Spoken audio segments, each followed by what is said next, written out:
सैकड़ों वर्ष बीत चुके थे, पर वीरसेन का वह महल आज भी खंडहर के रूप में खड़ा था।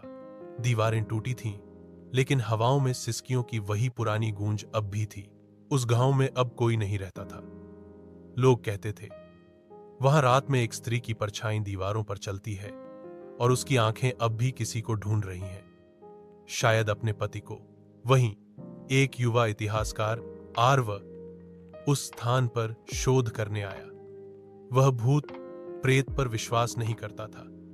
उसके लिए यह सब बस कहानी थी, एक प्राचीन डर। आरव ने रात को खंडहर के पास अपना कैमरा लगाया, रिकॉर्डर चालू किया और महल के भीतर चला गया। दीवारें चुप थीं, लेकिन हवा में एक अजीब ठंडक थी। अचानक एक कोने में उसे एक जला हुआ दीपक मिला, जैसे किसी ने उसे हाल ही में बुझाया हो। उसके पास एक मटमैला दुपट्टा पड़ा था और उस पर लाल धागे बौंधे थे। जैसे ही आरव ने वह दुपट्टा उठाया, एक हल्की सी फुसफुसाहट कानों में गूंजी। तुम आ गए? उसने पलटकर देखा, पर वहां कोई नहीं था। पर हवा अब भारी हो गई थी। आरव ने तुरंत अपने कैमरे की रिकॉर्डिंग देखी और उसमें एक पल के लिए एक स्त्री की झलक आई जो उसकी ओर देख रही थी। उसकी आंखें वो सामान्य नहीं थीं, उनमें सिर्फ इंतजार था। अगली सुबह गांव के बुजुर्ग ने कहा, तू माया से मिल आया है। अब वह तुझे छोड़ेगी नहीं जब तक तू उसका सच दुनिया को न बताए। आरव को धीरे धीरे अजीब सपने आने लगे। युद्ध के दृश्य, एक स्त्री की चीखें और एक बच्चा जो बार बार कहता, पिताजी लौटेंगे ना। आरव ने महल के तहखाने में खुदाई की अनुमति ली। वहां उसे एक प्राचीन ताबीज मिला जिस पर लिखा था, माया सत्य।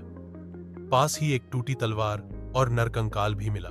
जांच में पता चला कि वह कंकाल एक सैनिक का था और उसकी तलवार वीरसेन की सेना की नहीं, विरोधी दल की थी। शायद वही माया का पति था जिसे युद्ध में धोखे से मारा गया। आरव ने वह ताबीज मंदिर में रखवाया और पूरी घटना को सार्वजनिक किया।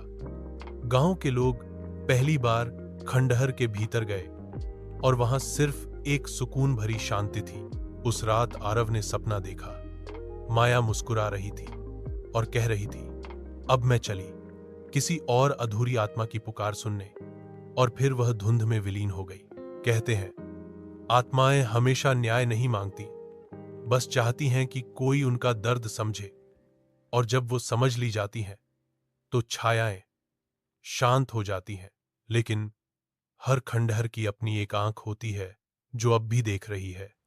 अगली कहानी।